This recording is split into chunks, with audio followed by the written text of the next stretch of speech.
Hi there, in this video we're going to look at our opacity. Okay, so we've put this in the background kind of as a watermark. We'll show you how to put it on every page like a watermark. But what you came here for is this guy. Okay, so this is kind of like transparency, but it does a nicer effect with the background, kind of a richer rather than a kind of a washed out thing that happens normally when you're just playing with opacity. It's something called blending modes. So let's go and do that now. Okay, so the easy one is I'm going to make sure I'm on my main copied layer. Okay, and I'm going to go to File, Place, and we're just going to do a nice washed out watermark. So I'm going to grab the green logo 4. Okay, I'm going to click and drag a nice big version of it. Okay, I'm going to put it down here like this. Okay, and I'm going to lower the opacity. Okay, we've done this in an earlier tutorial, so we're not going to spend too long on it.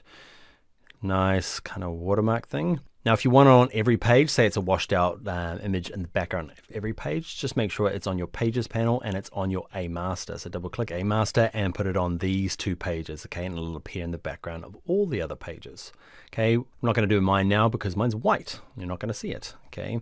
The one thing with transparency is if you are working with it is to make sure you get a proof made. Because the opacity it looks on your screen, I bet you if I open this actual InDesign document open on lots of different laptops, okay, you will see that they'll all look different. Okay, so you might be thinking, yeah, that's just the perfect amount of opacity. But when you send it off to your printer, it comes back and it's either way too bright or way too dull. I've done it before. I've just sent off to business cards, came back, and you couldn't even tell I had a watermark. Okay, which was not a big problem, but I've had it the other way when proofs have come back and the watermark is really, really strong and just overpowers the white text as well. So get a proof done from your printer to say, I want you to print the front cover only, send me a proof, often it'll cost you. They normally call that a wet proof, or if you're just printing in your office, easy peasy, print it off and check. Let's look at the more advanced transparency where we start looking at layer modes. First up, let's grab an image for this page 2. So double click page 2, File, Place. It's called image 1, click open, and I'm going to click and drag it out a certain size. Okay, I'm zooming out, holding down my command and shift and dragging it so it is roughly bigger than my page. And I'm going to go now and resize it and repurpose it. I'm going to hit W to get all my guides back, tuck it all in to the center there. There we are, and line it all up with my bleed. And you can use your content grabber or double click it and move it across.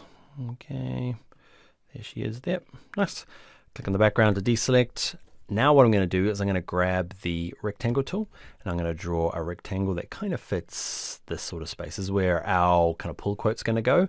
I'm going to give it a fill of my green at heart red.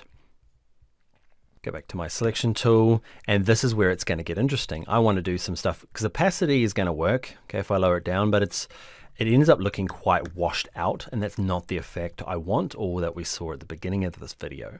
So what we do is turn the opacity back up to 100. What we're going to do is play around with object. We're going to look at effects, and we're going to play around with this one called transparency. So slightly different from opacity, okay? Very similar effect if you just leave it on normal. Okay, I lower it down, it looks the same as opacity. But what I'm going to do is start playing around with these things called layer modes. Okay, you can see instantly the first one multiplies a whole lot better. Okay, screen, and you can just work your way through. Don't worry too much about, there's not a perfect one every time. It'll depend on the color that you have at the top, in our case red. If yours is blue, it will look different with these little settings, okay? So just work through your image, how it affects yours, and have a little look through.